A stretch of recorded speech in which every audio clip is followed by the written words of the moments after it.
Hello and welcome to Get Yourself Optimized. I'm your host, Stephan Spencer. It's my distinct pleasure to have Justin Donald with us.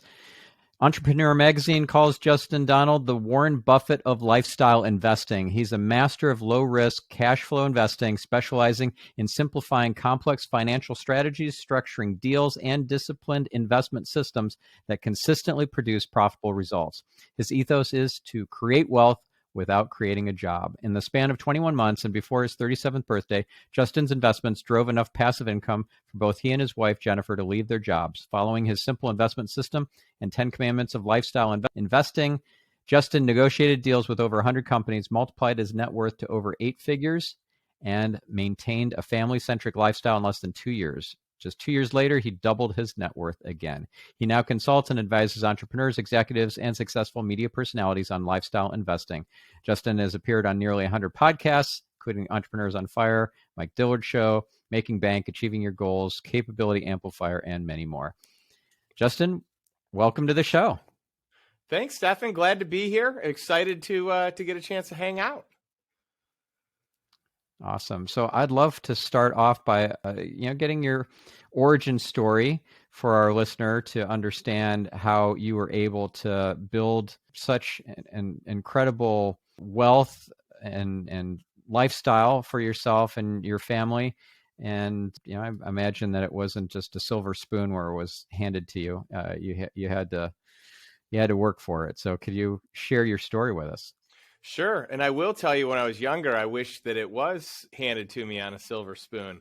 But in retrospect, it's been so much better having that not been the case, because I had to work hard for, every dollar that I did earn.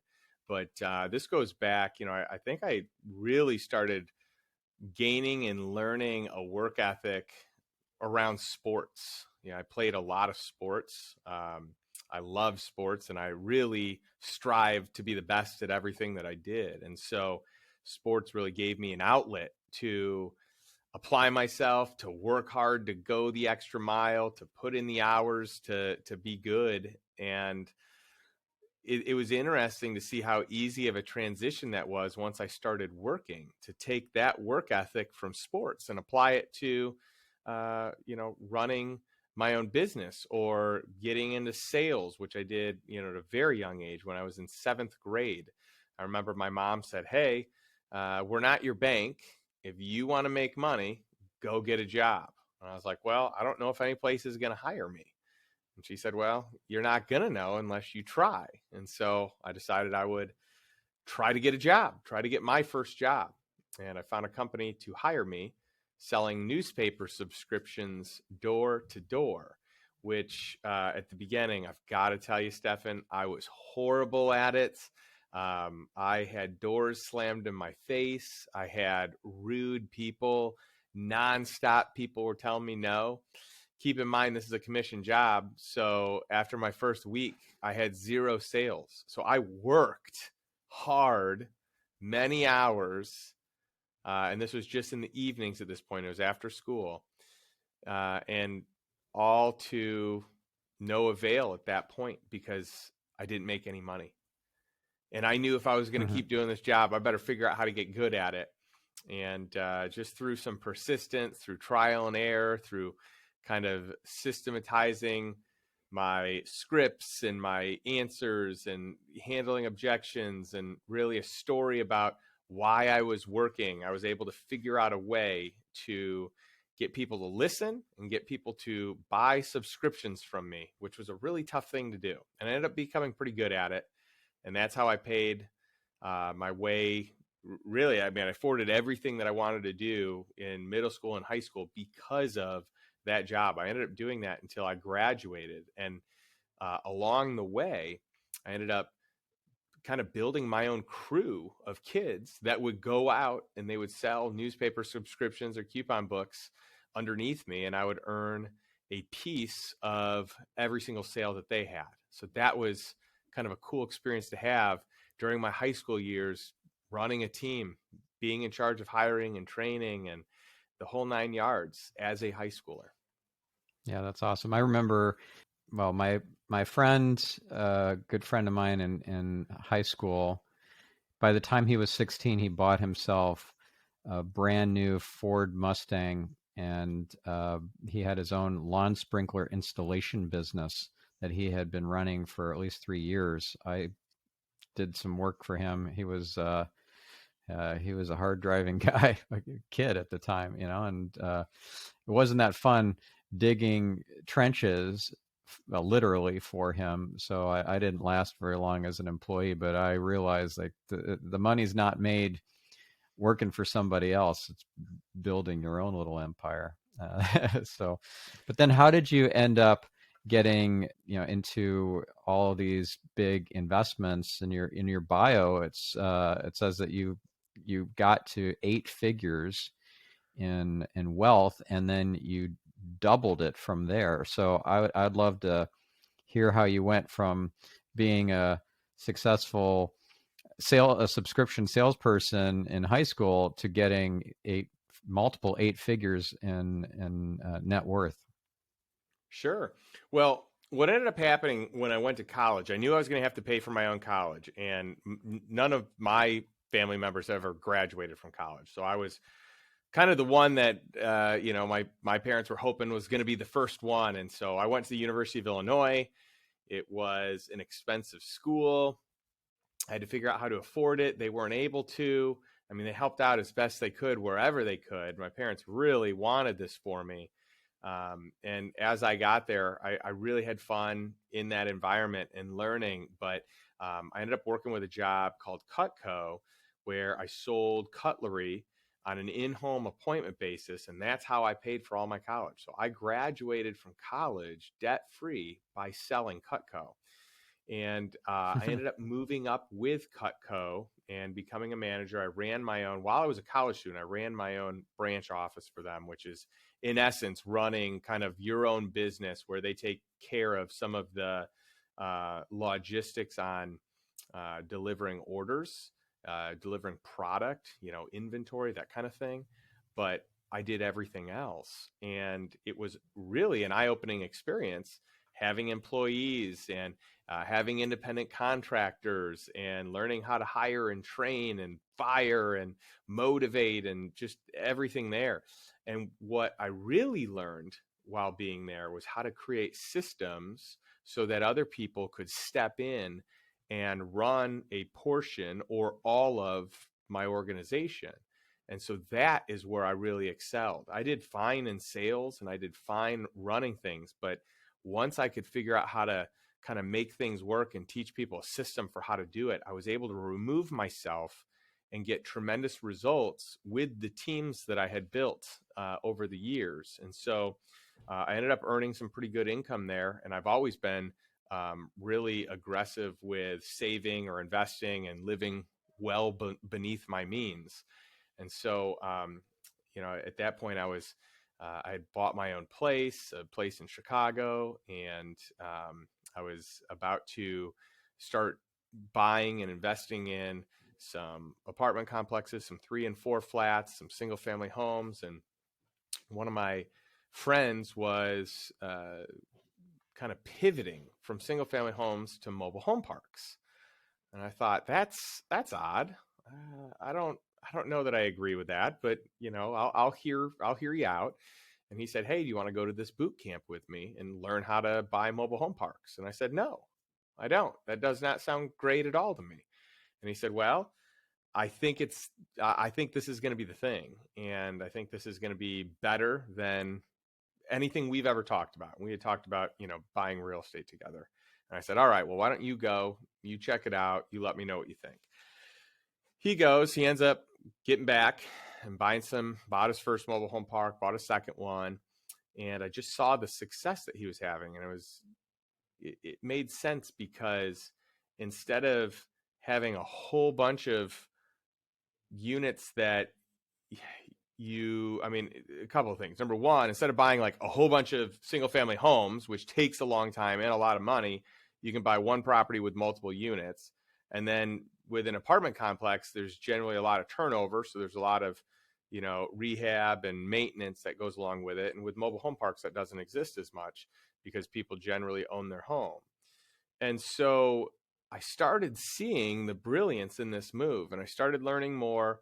I started investing in this space, and eventually, with my first park purchase, I was able to cover my wife's income at that time. She was a teacher, and so it just made a lot of sense. Why not buy an asset that produces the same amount of income as it costs my wife to work, and then she can spend a fraction of that time helping with, some of the books. And so that was kind of my start into investing and real estate, and ultimately kind of what led to us having a big portfolio. And I eventually replaced my income, and before that we replaced, the second park that we bought basically covered our bare necessities, our mortgage, our utility payments, our car payments, our groceries, everything there, just the bare minimum.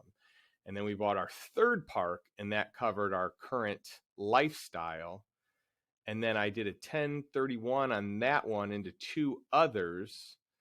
And those two others covered the total amount that I was earning, at that time for work. And it just made sense. I can step away from my business and focus here on the passive income, because I'm getting an asset that's appreciating in value, but I'm getting cash flow at the same time.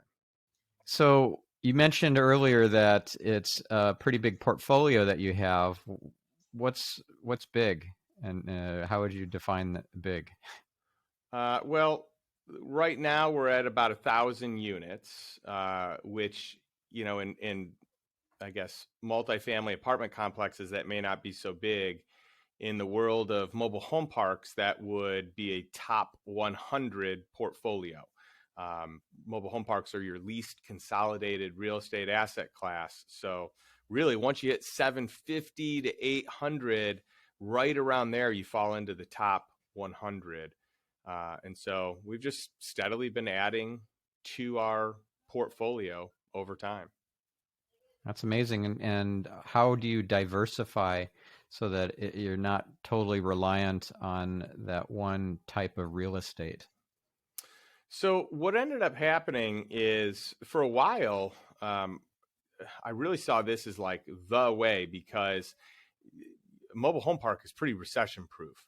But in time and in studying, you kind of have a few different approaches. You have the people that say, like Warren Buffett says, hey, do your one thing, become great at it, and just keep doing it over and over again. And, he's big on insurance companies and, businesses like that. That's his one thing, and he just keeps doing it. You've got other people that say, hey, diversify, get as many different opportunities to kind of hedge whatever may happen so that you're in a good situation. And that, for me, is kind of fun because I like learning about different things. So the one thing about mobile home parks is the more that you buy, the more cash flow that you're going to have. So this is going to be true of any, cash flowing real estate that truly gives you, good cash and cash return. And so every time I would buy another one, our total amount of profit increased.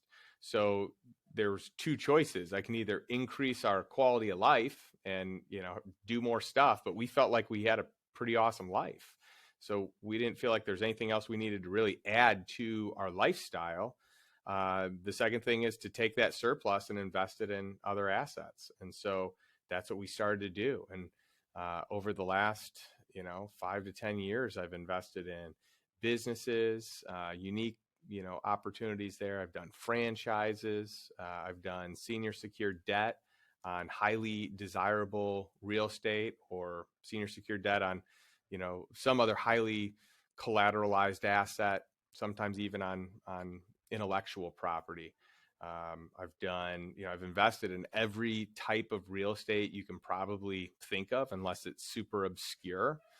I just really decided what I wanted to do is become an expert at cash flow and long-term appreciation and getting equity for free with some of the structures and strategies that I use, that I didn't want it to be a specific niche, but rather, the lifestyle investor brand is kind of like an all-encompassing brand of any investment that's going to help support your lifestyle now. Gotcha. And when you hedge, how do you, well, first of all, maybe for our listener who's not that familiar with the financial world, maybe you could define what hedging is, why it's important or needed, and then how do you define or decide what is a good hedge given, your guesses of where things are heading in terms of inflation and the economy and overheated markets and so forth? Yeah, great question, Stephan. So really what a hedge is it's kind of taking a different position that can produce a good return if kind of the tide shifts. So let's say that, I don't know, something happens with real estate and you buy real estate based on maybe something more subjective. If you're buying single family homes, you're generally buying them based on an appraised value, not based on the net operating income. So let's say that you're buying real estate that doesn't cash flow and the price, tanks. Well, now you're holding an asset that you still have to make a mortgage payment to, and the cash flow may not cover it. You may have bought it for appreciation, which to me is opposite of the way that I like to invest. Well, you may want to have money in something else that is going to offset that, in terms of, kind of following what the economy does. So maybe you've got, in a market crash, you might have, cannabis, or you could have spirits or alcohol, tobacco. That would just be like one category of something that really doesn't dip much in hard times, and in many cases it takes off. So now you've got something that performs well in a bad economy when you've got this other asset that maybe isn't. But part of the reason I like to buy cash flowing assets is because they cash flow. That way you don't have to sell them if the price tanks, because you are doing it based on cash flow. You can cover your mortgage, or your note payments, however you have that structured. And so, to elaborate on what you've said or what you've asked, Stephan, we're in a crazy time right now where the Fed's printing money. And this is like, we've never seen this before. 40% of the money that is in circulation today was printed in the last 2 years. This is unprecedented. We've never seen this before. So basically the dollar is becoming worth, the dollar's becoming worth less and less every single day. They just announced that the inflation rate for the month of December was 7%, which is, that's the most it's been in 40 years. And by the way, that's a very conservative number. They're picking some things that make it seem like inflation's not as bad as it really is, okay? I can assure you it's greater than 7%. But it's funny because a while back, when they said inflation was transitory, that they could at any point in time raise interest rates, and they could stop inflation, but they can't. That wasn't true. We're seeing today that wasn't the reality. It isn't the reality, and we actually can't control the inflation. So if someone is saving money, they are losing purchasing power. The only way to keep up or to hedge against a devaluing dollar, since we're talking about hedging, is to invest in an asset that's going to appreciate at the same degree as, monetary supply, the amount of dollars being pumped into our system. And so real estate is a good example of that. Buying other assets, other businesses, those are good examples. So how do you own an asset that can kind of in tandem increases that monetary supply increases, because you have built-in appreciation in that instance? And then how on top of that can you get cash flow from it? And how on earth, can you then find something, in that investment that appreciates because of the value you give it, not just because of the dollars being printed? And that's where the magic is, where you've got these assets, they're going to appreciate no matter what, because the dollar is just becoming worth less. But there are certain things you can do to add value so it appreciates more, and then it kicks off cash flow. So you're never forced to sell it because prices tank. Right. And is debt such a bad thing in this scenario, in this environment? Because what you owe continues to be worth less and less. And so, maybe it is like the Zimbabwe dollar by the time uh, your uh, your balloon payments come come due or whatever, right? Yeah, debt right now is the cheapest money we've ever seen in history, right? It's almost at all-time low interest rates. I mean, depending on your relationship, I know some people right now that, are borrowing against collateral that they have at 1%. 1%. All right. I just locked in a bank loan for under 3% on a few different assets. So money is truly the cheapest we have ever seen it. It may be the cheapest we ever see it again in history. I mean, in our lives.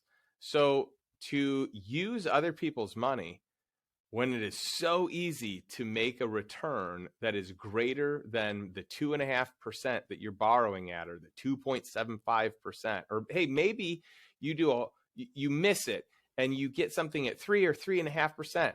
That's incredible, right? Right now, depending on, there's so many creative strategies to get money, but you can actually get kind of like stated income loans or similar to that, like bank statement loans, where you can put 10% down and you can get 4% interest only, fixed for 30 years. I mean, just all kinds of unique products. Like this is just one example where you might say 4%. Why would I ever do 4%? Well, I remember, what is it, 8-9 years ago, when 4% was at an all-time low. Like that was the cheapest money that we'd ever seen. And now you can get it with specialty lending. So we're in a point in time where if you can borrow money and you can use other people's money and you can do so responsibly, then yeah, of course you want to. Right. Now, I think the EIDL or IDLE SBA loans are no longer available. Where would a business owner go to get cheap money like that? To use other people's money, OPM, to buy assets, real estate, cryptocurrencies, what have you? Well, there are a few different ways to look at it. Number one is, if you own a home, you can probably get a HELOC on that home, right? You can get a line of credit, a home equity line of credit on that home. So that's one way to get some extra cash. You can also get a line of credit on your business. You might have other assets that you can get a line of credit on. So you can do this in a way where you are collateralizing, right? It's a secured line of credit, or depending on your balance sheet, depending on the relationship you have, you might be able to get an unsecured line of credit where you have access to capital, but you don't have to secure it with anything. You don't have to pledge your assets in order to get this. So each of those is an option. Now, let's just say that none of those exist, but you want to buy real estate. Well, it's easy to find a bank that wants to lend on real estate because they're in first position on that real estate. So if you're getting it at a good price and it appraises, the bank is happy to lend you money at a good rate because to them, this is safe. If you default, they take the asset and you've already given a down payment. You've already made additional payments. So to them, this is a great deal. And for you, you're using other people's money at a low interest rate. So it's really a win-win situation. Gotcha. Now, when you're calculating or evaluating your own personal net worth, how do you take into account the fact that a huge portion of the real estate that you might own is actually owned by the bank or owned by the creditors? Yeah, so anytime that you're doing your net worth statement, and I think it's really important, there are a couple of things that I would always know and pay attention to on at least an annual basis, ideally a quarterly basis. And I know people that do this on a monthly basis and they reevaluate everything. But for your net worth statement, you're going to take all of your assets minus all of your liabilities, and that's going to equal your net worth. And so if you have, a real estate acquisition and, generally you're going to put 20% down to buy a piece of real estate, an apartment complex, a home, a mobile home park, a storage unit, an industrial distribution center, whatever it is, you're probably going to put 20% or around there down as your down payment. So that's your equity in the deal. And then you're going to borrow 80%. So that's going to be the debt. So what you get to count in your net worth is the value of that property minus the debt owed on it. So right now, for example, I'm buying a mobile home park. This mobile home park is under contract. I haven't closed yet. I have it under contract for $4 million, but it's actually worth closer to $8 million, probably like $7.8 million. Let's just call it $8 million. So the value of this property is worth a lot more. So the bank is excited because this thing is, it appraises way more. So they're like, oh yeah, this is a slam dunk. So in that instance, I can take the value that it was appraised at, less the debt that I have on it. And that's, what what my net worth would be on that particular instance. And you do that all across all of your portfolio, all of your assets, all of your debt, all of your liabilities. So you can't have a true net worth unless you have removed the debt that you owe other people. And by the way, let me also say that I think even more important than a net worth statement is a cash flow statement. People that own their own business, entrepreneurs that are running a business, they know that they need to show up. They need to be able to have, profit and loss statements.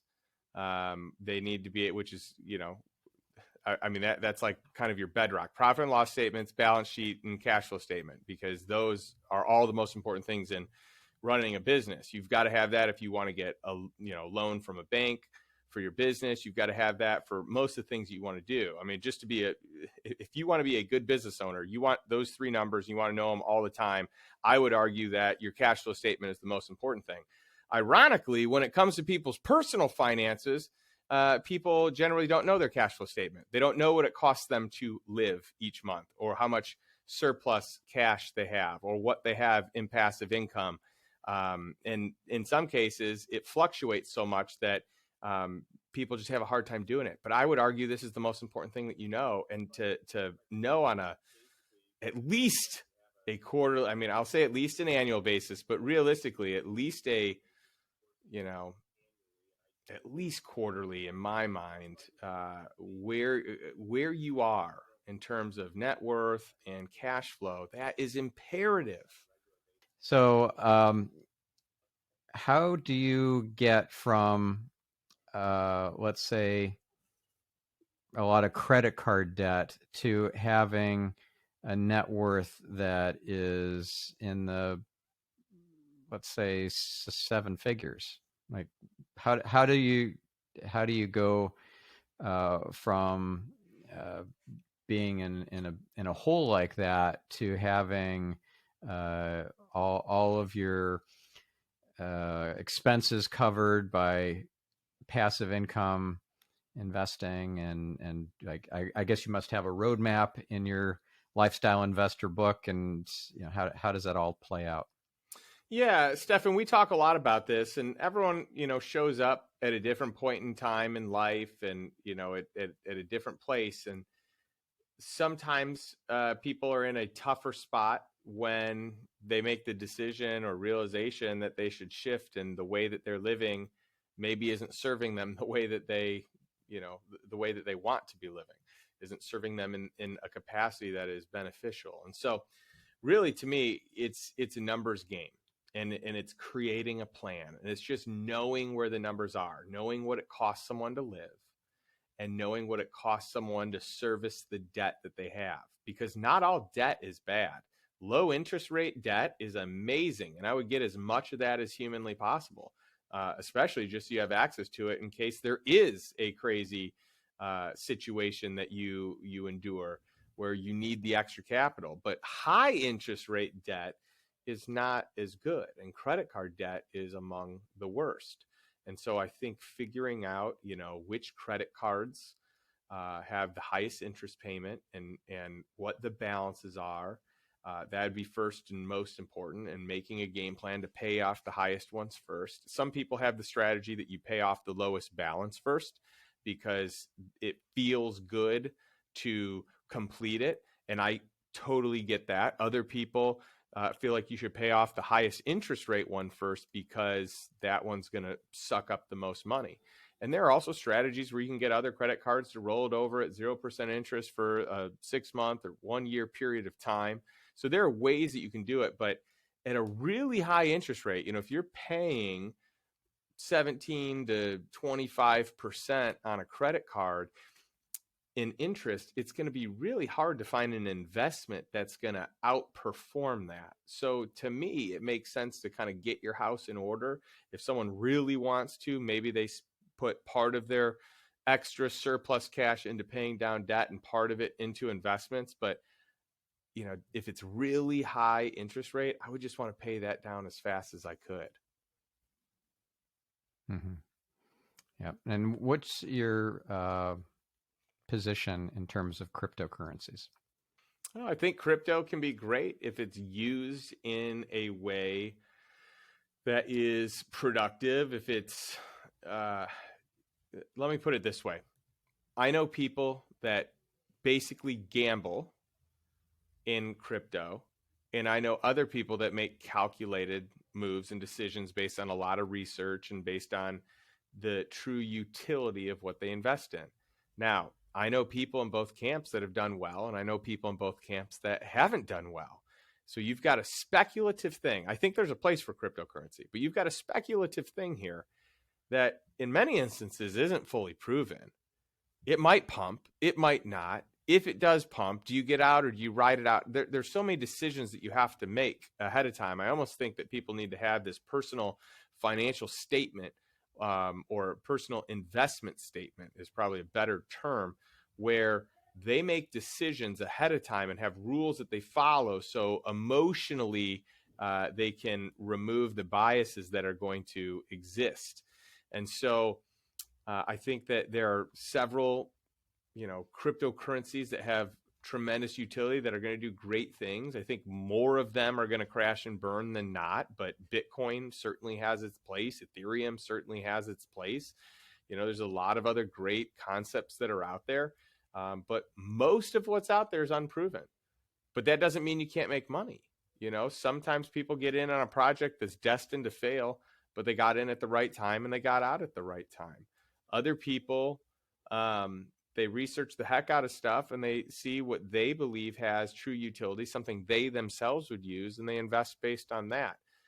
So I think it's an interesting space. I think there's a lot of money to be made, but there's also going to be a lot of money lost there too, especially if people make decisions based on their emotions and not based on, a plan in place ahead of time. When emotionally you're in a strong place, that I think is going to make all the difference. Yeah. So it's important to have an exit strategy going in that you've already set up, so you're not relying on your emotions to make the decisions, because when you're either in fear or greed, you're tending to make the wrong decisions because you're driven by base emotions rather than logic and intuition. Yeah, I would totally agree with that. And I mean, I even put this in my book, Stephan, that I like to get to house money as fast as possible. So the moment I can take enough chips off the table that I have reduced all my risk, I've got all my money out of the deal. Now I'm playing with house money. So if I lose it, it doesn't hurt as bad as if I lose all my money. And this gives me a chance to still play the upside. So I'm not putting all my money in to play the upside. I'm taking my cash out. I'm taking my principal out. In some cases, I'll take my principal and a profit, depending on what I've profited so far. But I love keeping profit in just in case, just to see what happens. And that strategy has been a very rewarding strategy for me, because when things tank, I'm not losing the money I invested. That's the worst. So like you lose your principal, you got to work so much harder to get that back. And it's just going to take a lot more time, energy, and effort versus if you're just losing the profits that you've made, but you have your money out and you're at least whole. That's a whole different story and equation. Right. Yeah, that does lower the emotions to be playing with the house's money, essentially. Yeah. And by the way, I may Yeah. not make as big of a return as the person that's willing to keep all the chips pushed in for a much longer period of time than me. But that's not my goal. My goal is not to make the biggest return. My goal is not to make the most money. My goal is to make a good return and not lose money in a worst case or bad scenario. And that's the difference. I don't Yeah. need a home run. I just want a single, maybe a double. If I luck out and get a home run, great. But I don't want to go in trying to get a home run because generally if you do that, the risk profile is pretty aggressive. Right. Yeah. Warren Buffett's rule number one is don't lose money. Yep. He's a wise man. Well, he's just figured out Yes, he that is. like if you look over a period of time at a return that, let's say that you lose money and you lose everything but your principal, or you lose half of what you put in. If you look at the amount of time that it takes to get back to even, it's so much greater, the more you lose. And it's not just like, hey, I lost half my money, so therefore, I'm going to make it back quickly. It's you got to literally make twice as much. I mean, that's a big deal. You lose half your money. Now you got to actually work twice as hard, make twice as much to get back to even. Not to get ahead, just to get to even. Yeah. And so if we were to go through some example strategies that you have for getting essentially equity for free, what would one, two, or three of those strategies that you'd want to highlight in this episode be? Well, the biggest thing is just to ask for it. I have a section in my book where I talk about income amplifiers, and this is one of my favorite income amplifiers because it doesn't cost anything. So the way most people invest is they invest a certain amount of money for a certain amount of equity. That's how most deals are.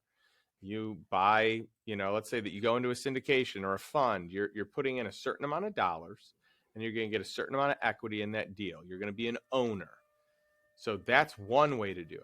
You've got another group of people that they just want to be the debt because it's it's a more protected position. So if things go belly up, you're anyone who holds debt is going to get paid first before someone who holds equity.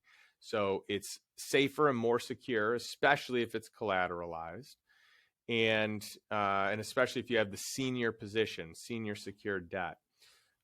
So what happens though if you have some debt plus some equity? Well, that's interesting. And what happens if you can do that because you're able to create the right situation where someone wants to give you both, but maybe not charge you for both? So one of my most common structures that I do is I'll invest in debt on something. I like being debt because it gives me, it protects me in many ways. Generally, you can structure a cash flow component to it. So you're paid out really just on the month or on the quarter. And I like that. But for using my money or for having access to my network, I'd also like to, have a piece of equity that is a kicker. You throw it in for free because I'm going to help, in other ways, or because it's low hassle to come and get my investment dollars. You can do it quickly. So that's kind of like my most common structure is, hey, I'd love to be the debt. I'd like to be in a position that's really safe and secure. I'd also like to have a percentage of equity that's thrown on that I get no matter what. And so as a balloon payment is made back to me for my debt at the end of the note term, I have equity locked in. I have all my money out of the deal, but I have a piece of equity. And a lot of companies and organizations are willing to do that if you ask. There's advantages in it for them in doing it for the right person or the right group. That's awesome. Now, you mentioned how you structured things so that you were able to remove yourself, and you have all these systems that helped to helped you to delegate stuff, your workload to others. What are some of the things that you do still that are not really delegatable, and what are some of the things that are part of the system that are maybe hard for some people to delegate, but not for you because you've got such a great airtight system? Yeah, some of this comes down to, people. How skilled, how trusted are these people? I joke with people in my network and people I've spoken to that there's certain things you can't delegate. You can't delegate kissing your wife, all right? For me, in my instance, right? I have to do that. That can just be me, all right? And I always get a good chuckle with that one. But virtually everything else you can delegate. You can train someone to do whatever the other things are. I think often for me, there are things like, in my current business, I have not delegated interviewing people for my mastermind because, one, I love meeting the people, and two, I don't. I really trust my instincts on who I think is going to be a good fit and who's not a good fit. So I do it because I know I'm going to attract the right talent and only let the right people in. And number two, I also like it. It's fun for me to get to know the people that are going to be in my tribe.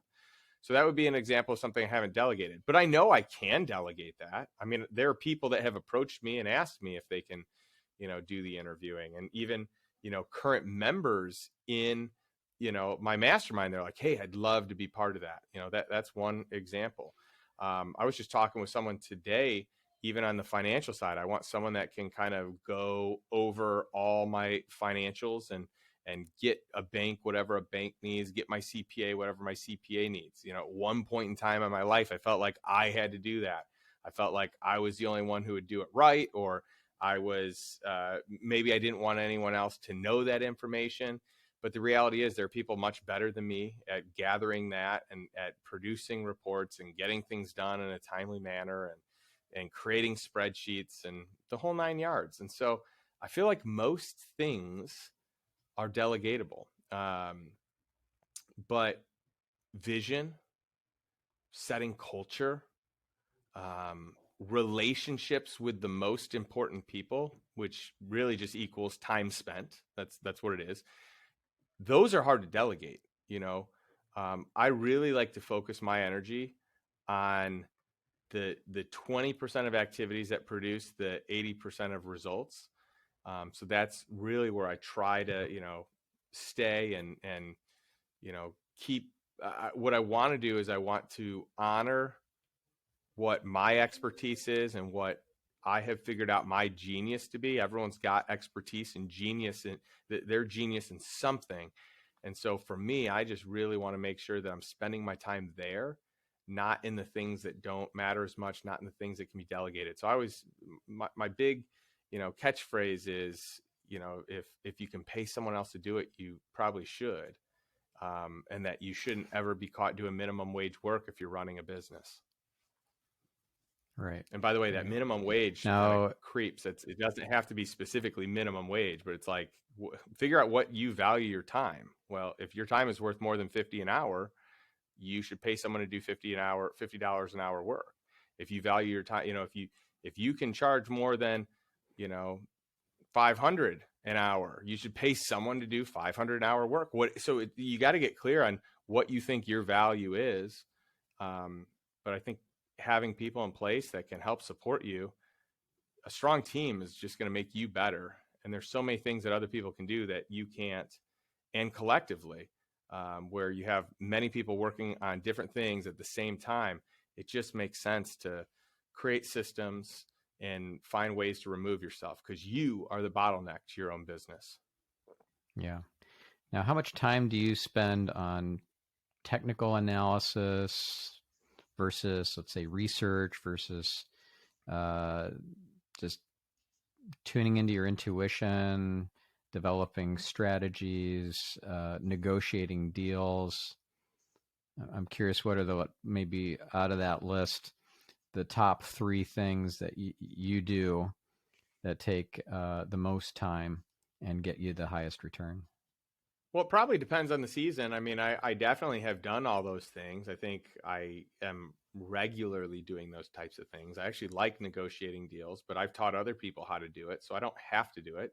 But if I have time, I like doing it. And especially if it's a relationship with someone that I really enjoy, I think I might be able to get there a little bit faster, or maybe I can get some things that someone else can't get. With vetting deals, other people can do that too, and I become smarter by engaging and empowering other people in that as well. But what I can't do is completely remove myself from that. Like I can have a process where other people can kind of vet info and send it to me and give me their opinions, but I actually would like my own eyes on some of that, just so I know, just so I'm comfortable, especially since I'm responsible to a lot of people.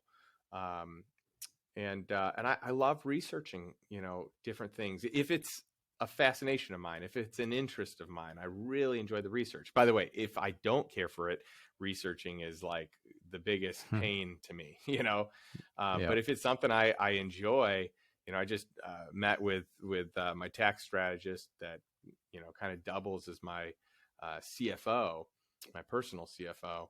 And we just went through all kinds of fun strategies, and I love picking his brain, and there's all these things that I've researched. And so that to me is a blast. Like I'll do that when I've got nothing else to do because it's fun.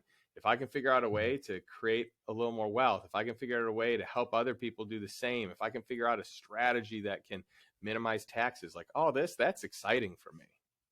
Yeah. Speaking of which, you have a mastermind, and you have courses and ways for people to learn from you and grow with you and build their wealth with your help. So where would our listener or viewer go to become a part of your mastermind or learn from you in other ways?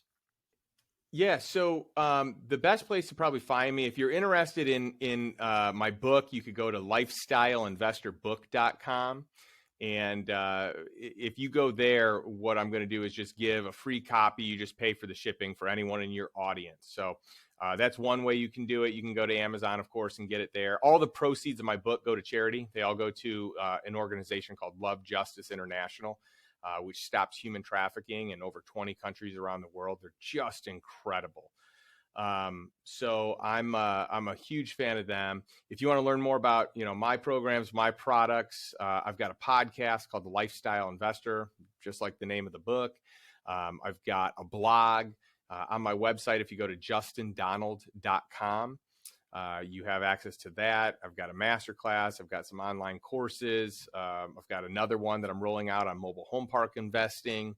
I've got, the mastermind there, the application and all the details. So yeah, everything's there. But, as a disclaimer, we've had a closed group for a while. I just reopened it. I've got a very long wait list, and the mastermind is not the right fit for most people. It is a high ticket type of program, but the group is just an incredible group. So most people don't get accepted. I just want to, kind of say that publicly, but Got it. we get a lot of, Okay. of engagement in some of our other products, like our master class and our online classes.